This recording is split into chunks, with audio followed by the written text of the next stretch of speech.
tudo começa com um ponto. Esse ponto, ele tem zero dimensões.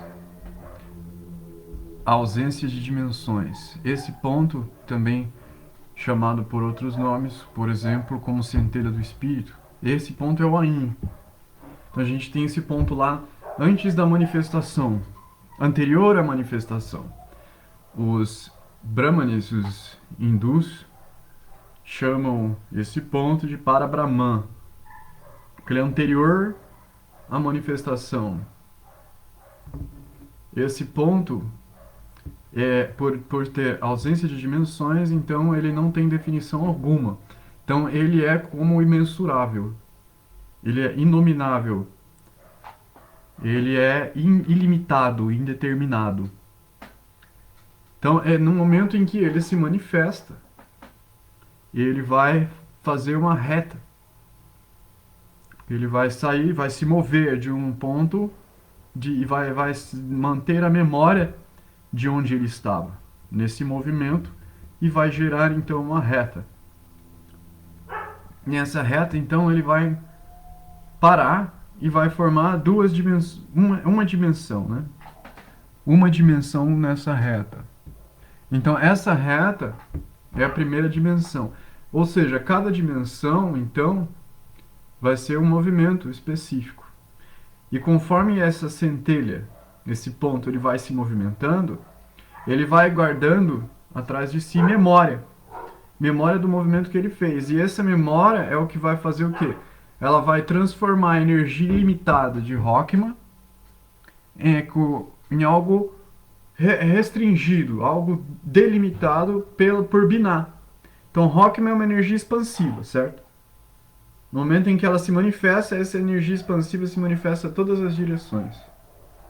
Vai gerar a primeira dimensão. Só que essa dimensão ela vai ter um limite, que vai ser Binah. Binah vai restringir essa expansão de energia, porque a energia do eterno é uma energia infinita. Então essa energia ela precisa ser o que? Restringida. E o que vai restringir essa energia para que ela possa ser percebida? Vai ser a delimitação das dimensões. Então na primeira dimensão ela cria uma reta. Essa reta é uma dimensão, possui só uma dimensão, certo? Se a gente pega essa reta, depois de restringida, e expande ela novamente, a gente vai expandir ela de acordo com o que ela já é, que é uma reta e não mais um ponto, certo? Então, quando essa reta se movimenta, ela vai deixar atrás de si a memória do que ela era, que é uma reta. E quando ela for restringida novamente por Binah, ela vai parar e deixar o quê? Armazenado como memória, um quadrado. Esse quadrado vai ser um plano, certo? Esse plano, ele tem então duas dimensões, que é a dimensão de vertical e a dimensão horizontal. Então é o que? É o movimento da reta, com base na memória desse movimento. E com o que a gente vai percebendo, então, conforme o Tsin se manifesta, como o Big Bang, a energia expansiva ela se manifesta, se expande e é restringida. Ela mantém essa memória desse movimento, se expande novamente e é restringida novamente, e vai mantendo a memória. Essa memória que ela vai mantendo, na verdade, é a própria gravação no espaço. Então você tem um espaço infinito. Quando a energia ela expande e se constringe, mantém a memória e volta a se expandir, ela deixa gravado como memória. Essa gravação como memória. E essa gravação é a própria energia do infinito, uma energia que não é definida, é uma energia pura, então ela passa a ser limitada, delimitada, através dessas gravações. Gravações que são o quê? Dimensionamentos no espaço. O espaço em si, ele é a ausência das dimensões. Então o ponto em si, ele já é o espaço. Porque ele não tem dimensões. Então esse ponto, sem dimensões, ele se expande ao infinito. Essas memórias que vão ficando gravadas como dimensões Então elas são a manifestação do eterno na matéria.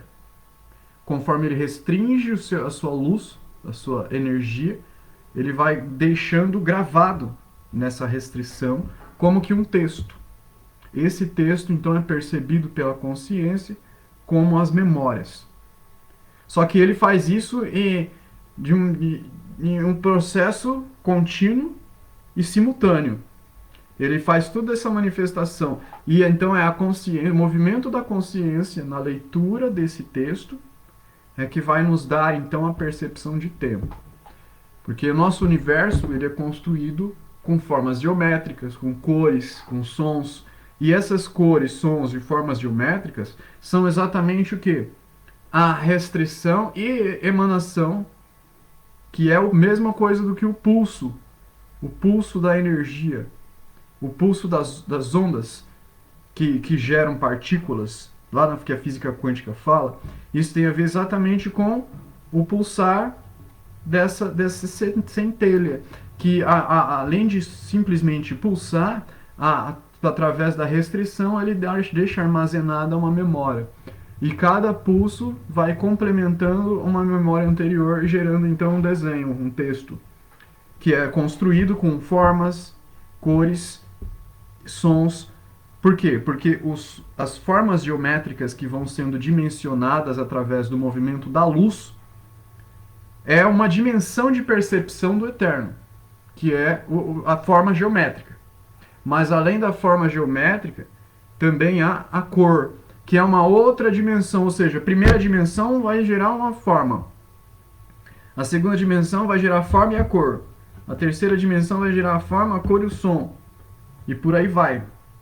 E assim vão se formando como uma gravação que da nossa consciência percebida de forma linear, mas que da consciência do eterno é algo simultâneo. Então como ele é atemporal, então ele contém o passado e o futuro, então ele manifesta e desmanifesta simultaneamente toda essa realidade que ela é ao mesmo tempo definida e não definida, como um pulsar, um pulso. Ele define e depois ele elimina as definições. Define e elimina as definições. E o que vai ficando como memória, dando a percepção de linearidade do tempo, vai ser a nossa consciência lá embaixo em Malkuth, recebendo essas influências, recebendo essa informação que vem através dos pulsos eletromagnéticos do cosmos. Então, Binah, Rockma e Keter, eles são como a trindade. A gente tem Keter, que é o neutro, é o ponto neutro, certo? Então é o ponto de percepção do vazio. Então a gente tem o vazio lá em Ein Sof, e tem o Keter, que vai ser a centelha que vai perceber esse ponto. Essa centelha é o nosso ego. Keter é o ego puro, anterior às memórias. Então esse ego puro, ele é energia neutra. No momento em que ele se manifesta, ele vai gerar então que a sabedoria, como está escrito na árvore da vida, sabedoria que em algumas das versões é chamada de entendimento, tem a ver com o sentimento que a gente sente dentro de nós. O sentimento, ele então é puro de início e ele vai se manifestar. Esse sentimento, ao ser manifestado, para que ele seja percebido, compreendido, é preciso então que o texto seja formado. Esse texto que nada mais é do que uma interpretação racionalizada do sentimento. Então a luz do eterno se manifesta através do pulso, e quando ela se manifesta, vai vir Binah como força negativa, restringindo essa energia, restringindo esse sentimento, transformando ele em letras e formas e cores e informação lógica, racionalizada. E é aí então que a gente consegue entender como funciona o ego, o eu. O eu que ele é Binah, Rockma e Keter simultaneamente, que a gente chama de trindade, Santíssima Trindade, Pai, Mãe e Filho, só que em seu estado de pureza. Por que estado de pureza? Porque vai ser entre esse intervalo de expansão e retração que ele vai gerar, então, um vácuo infinito. E nesse vácuo infinito ele vai idealizar, com base nessas polaridades, o universo. Um universo que vai gerar, então, uma duração temporal através da escrita desse texto. Essa duração temporal vai ser como uma vida humana. Uma vida não só humana, mas uma vida baseada em todos os reinos. Que vai se chegar no humano e o humano que vai começar a tomar autoconsciência e perceber essa realidade. Por isso é considerado, então, uma, entre aspas, corrupção do ego, corrupção de Deus. Por quê?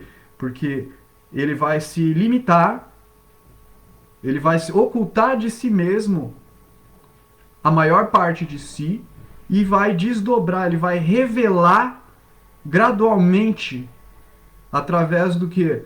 Através da experienciação temporal, que vai ficar exatamente entre Binah e Rockman. Essa graduação temporal que vai dar origem então a todas as outras Sefirot, que são sete abaixo do abismo. E essas sete Sefirots, são Elohim, são sete espíritos do trono. Esses sete espíritos do trono, eles são como sete dimensões delimitadoras da energia infinita. Então são como filtros que vão restringindo gradualmente o fluxo da energia, essa energia que é percebida por nós como sentimento. E aí então que a gente vai ter esses sete sefirotes como os sete chakras, como a restrição dos sete chakras.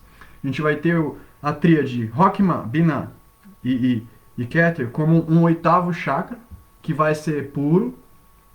Vai ter as outras sete como os sete chakras que vão se manifestar a partir desse oitavo chakra. Esse oitavo chakra que é a nossa trindade, o nosso eu verdadeiro, o ego verdadeiro. Esse ego verdadeiro que é chamado pelos hindus de Atman, de alma.